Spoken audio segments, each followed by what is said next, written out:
Keeping Up with Jones, the Lonnie Jones podcast adventure. I am your host, Lonnie Jones. My wife Jackie and I moved to the city of Huntsville in 1986 for me to be a youth and family minister. I have been a minister since 1980. I have served in this community as a police chaplain assigned to a SWAT team since 1992, and I've been in private practice as a licensed professional counselor since 1998. I'm also an adventure educator and an avid outdoorsman. I dabble in rock climbing and I goof around with Brazilian Jiu-Jitsu. Our life has been full of many wonderful experiences and some just outright adventures. I used to write about those things in a little church bulletin article. So now instead of asking you to read those things, we're just going to talk about them in our podcast. And as we talk about them, we're going to talk about the facts. The facts lead to concepts, and the concepts lead to application. One caveat about the facts is, for the most part, we're going to tell you the facts just as they happened. But every now and then, we're going to tell you the way other people have told us they remember it happening with a little bit of embellishment. It's all good, clean fun and for educational purposes. Thank you for listening, and we hope you enjoy Keeping Up with Jones.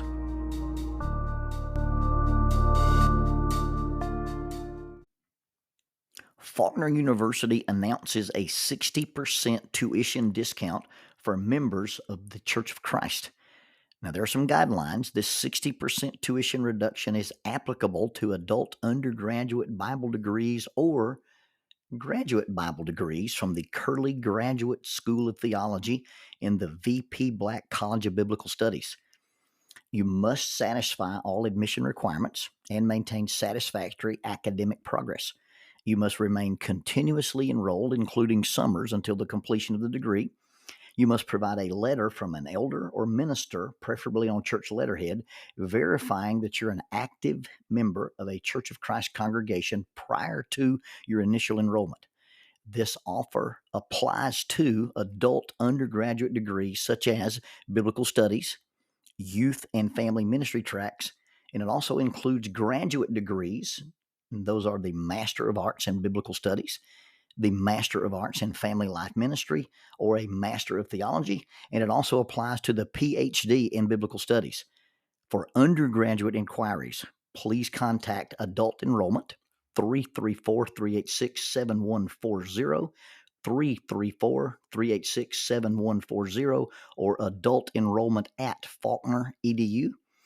That is Adult Enrollment at faulkner.edu. For graduate inquiries, please call 334-386-7539, 334-386-7539. Graduate enrollment at faulkner.edu. That is graduate enrollment at faulkner.edu. Faulkner University is a sponsor of Keeping Up with Jones, the Lonnie Jones podcast adventure.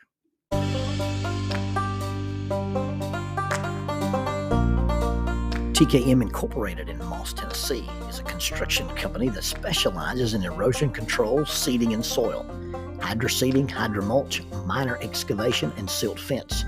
They also provide traffic control and construction signs. Their business is keeping people safe, but their passion, their mission, is they wish that all men could be saved.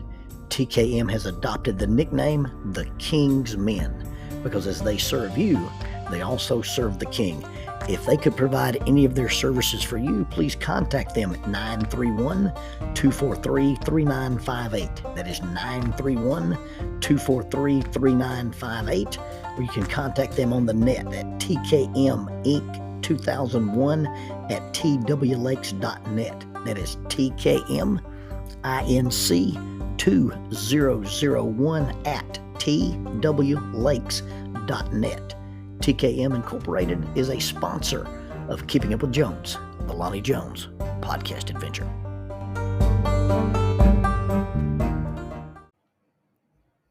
Penalties, fouls, red cards, all the things that happen in games. In a police or a military academy, I think you call that getting smoked. You have to do run, you have to do push-ups, you have to do wall sits, you have to do burpees. You get the picture.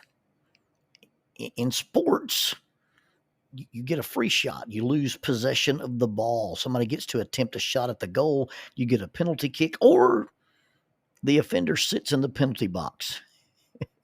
In my close circle of friends, we often referred to the penalty box. And none of us plays hockey. I don't think any of us even understands hockey. And as far as I know, none of us can even ice skate that well. But the penalty box started out on a church van. We were on a road trip, and a student in my youth group was gifted with the rare multifaceted phenomenon of being socially awkward, pathologically immature, clinically annoying, and an insomniac. He'd perch himself in the middle seat on the front bench between the driver and the co-pilot. And he would sit there and he'd insert himself, his comments, his observations, his random out of context, filterless things into any and all conversations of the guy driving the van, trying to stay awake, and the person who was in charge of keeping said driver awake. If you were not too tired, had had enough caffeine, and had just a few more hours of travel left, his random statements could be quite entertaining in that makes about as much sense as a padlock on a rope kind of logic. If you were too tired, needed caffeine, and had many miles to go before you slept, then everything he said would grate on your very last nerve. You'd just be annoyed and wish you could tase or tranquilize him. What I did was I came up with the penalty box. Driving along, dark is over the land. We're on a van. It's quiet. And he'd opine. He'd comment, or he'd insert his annoying randomness into the conversation between the driver and the co-pilot. He would say something so bizarre or so disgusting that a teenage girl would roll her eyes far enough into her head to see her own prefrontal cortex. I'd reach up and click on the light above the rearview mirror and simply say, "Thatcher, you're in the penalty box." And it worked. With the little light on, he could not and would not speak again until I reached up and turned the light off and said, "Okay, you're no longer in the penalty box." It was genius, and it became an inside joke into our youth group. We would put each other in the penalty box for different reasons, and anytime a person could reach a light or turn on a flashlight, you'd end up in the penalty box if somebody wanted to shut you down or shut you up. It has grown past my youth group, and it is now in my group of adult friends. And if you looked at our text messages, you looked at us on Facebook, you looked at some of our group chats, you'd see GIFs, memes, and comments that show pictures of referees.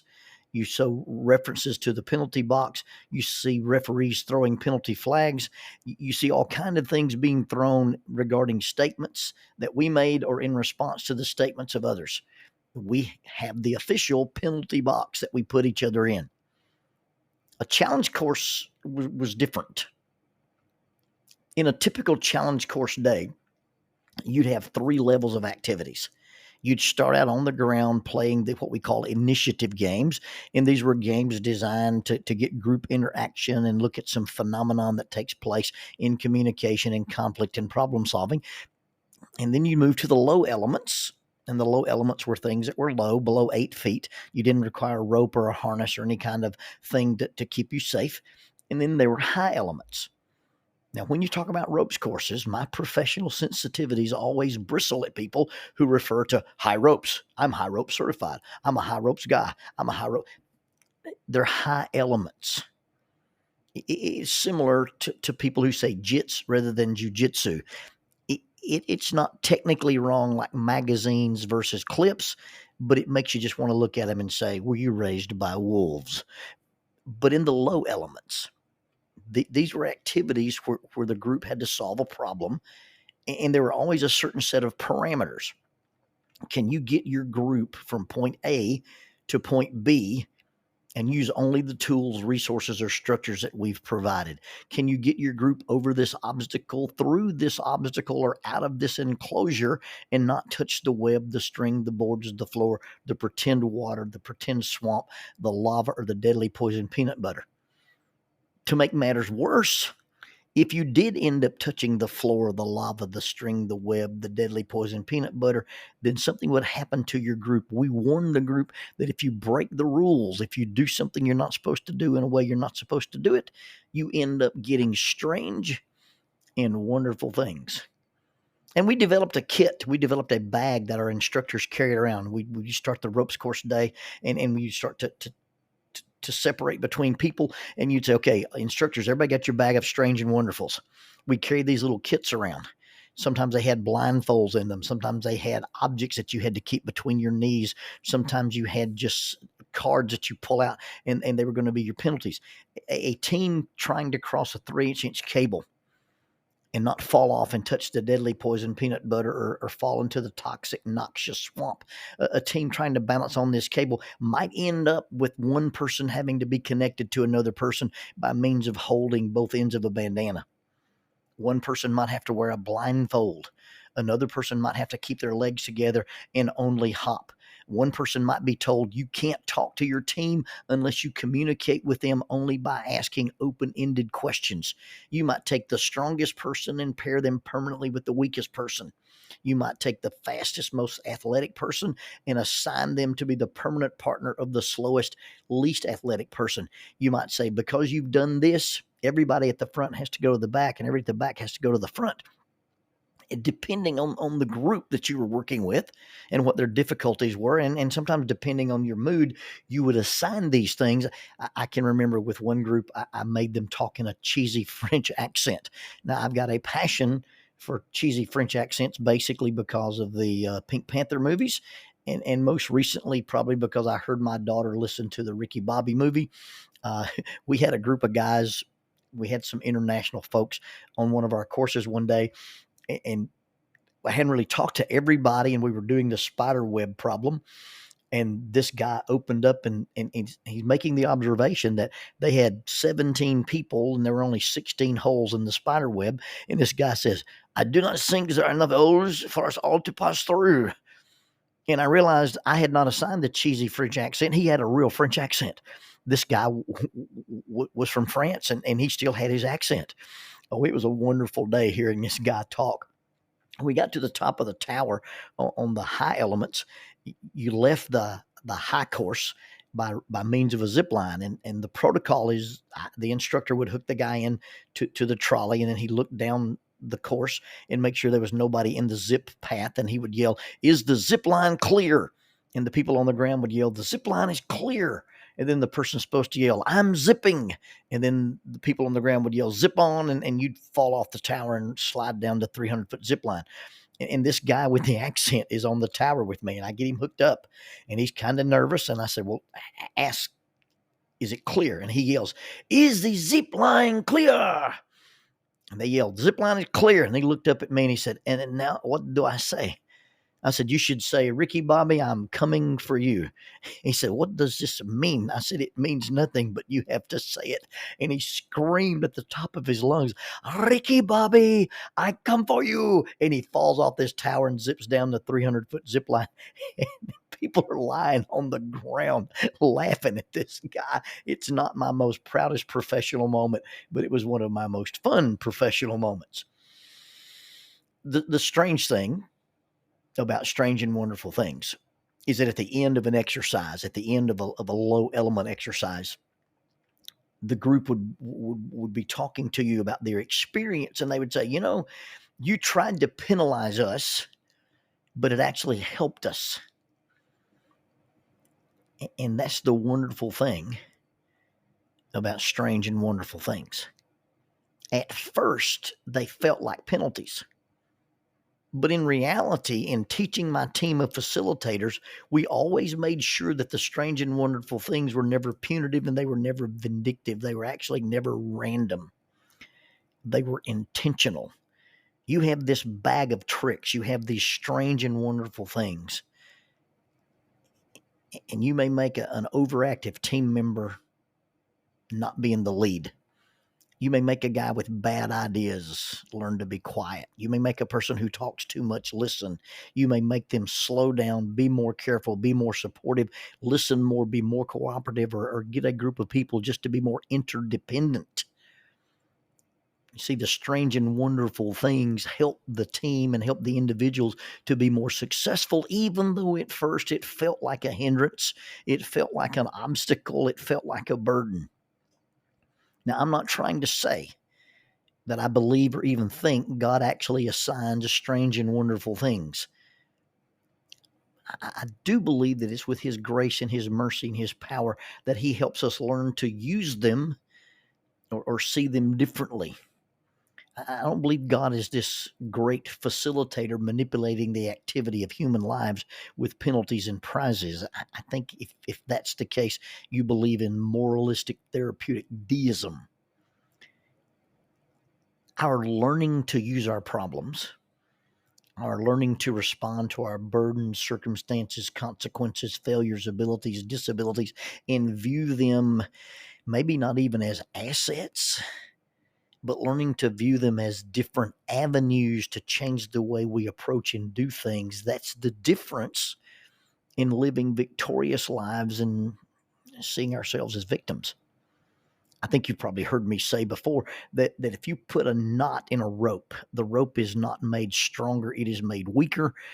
And for field purposes, we say a rope is made weaker by 50% when you put a knot in it.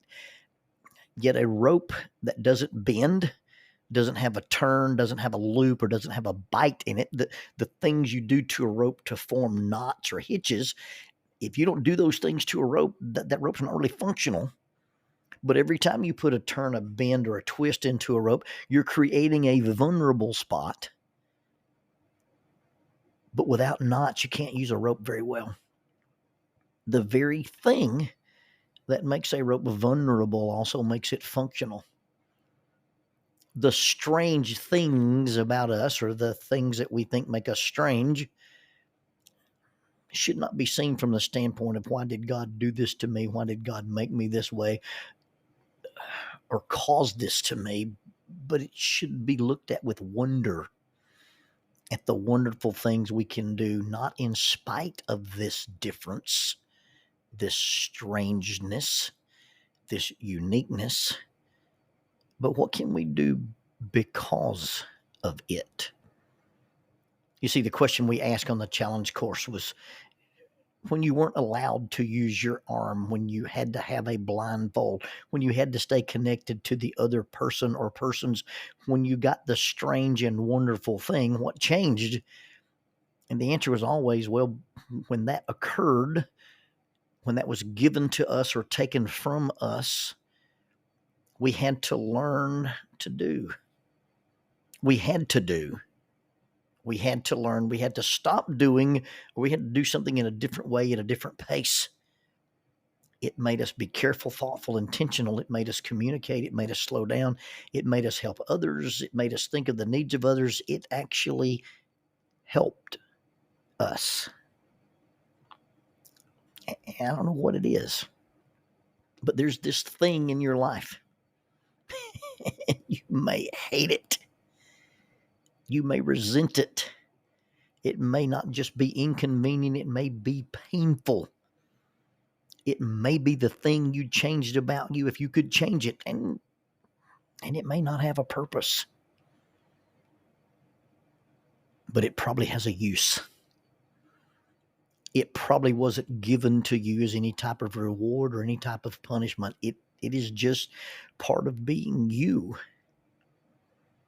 And once it occurs to you that this might not be a burden, then once it quits being a burden, it stops being an excuse, then it just becomes the thing. A thing that kept you from doing the wrong thing, a thing that taught you to do, a thing that taught you to do without, a thing that helped you learn to do. A thing, yes, but only when we learn to view it and use it in a different way.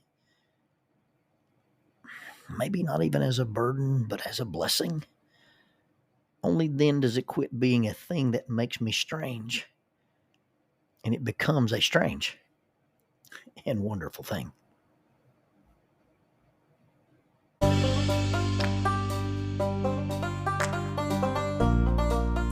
Using the tool of shortwave radio, World Christian Broadcasting literally covers the world every day with the gospel. They use 2 large curtain antennas. One is located in Anchor Point, Alaska, and the other in Madagascar. They send out messages that are recorded at their international home in Franklin, Tennessee. They make available 40 hours of broadcast every day. The broadcasts are made in English, Chinese, Russian, Spanish, Portuguese, Korean, English for Africa, and Arabic. They would love for your group to visit them. You can bring your ladies group, your youth group, or your men's group. Just give them a call at 615-371-8707, 615-371-8707, or you can go to worldchristian.org, find the Donate Here button, and make a financial contribution to support this work that literally covers the world every day with the gospel. World Christian Broadcasting, in cooperation with Keeping Up with Jones, the Lonnie Jones podcast adventure.